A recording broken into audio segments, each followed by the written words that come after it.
তীব্র দাবদাহ উপেক্ষা করে ভোট প্রচারে বাম কংগ্রেস জোট প্রার্থী অলোকেশ দাস। রানাঘাট লোকসভা কেন্দ্রে বাম কংগ্রেস জোট প্রার্থী অলোকেশ দাস এদিন চাকদাহ বিধানসভার বেশ কয়েকটি এলাকায় ভোট প্রচার করলেন। কোথাও পায়ে হেঁটে জনসংযোগ, কোথাও আবার পথসভা। সাধারণ মানুষের মধ্যে মিশে গিয়ে ভোট প্রচার করলেন অলোকেশ দাস।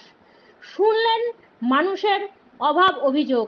এদিন ভোট প্রচারে বাম কর্মীদের উৎসাহ ছিল দেখার মতো।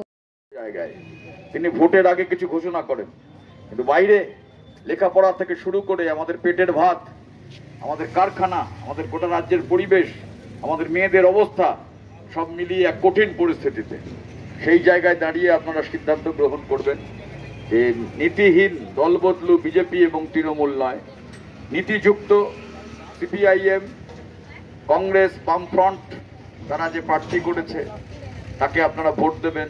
আমি আপনাদেরকে বলতে চাই, আমি এর আগে দুবার নির্বাচিত হয়েছিলাম আপনাদের দ্বারা, এবং যখন নির্বাচিত হয়েছিলাম তখন উন্নয়নের স্বাক্ষর আমি সব জায়গায় রেখেছি, এবং সবচেয়ে বড় কথা হচ্ছে মানুষের সঙ্গে থেকেছি।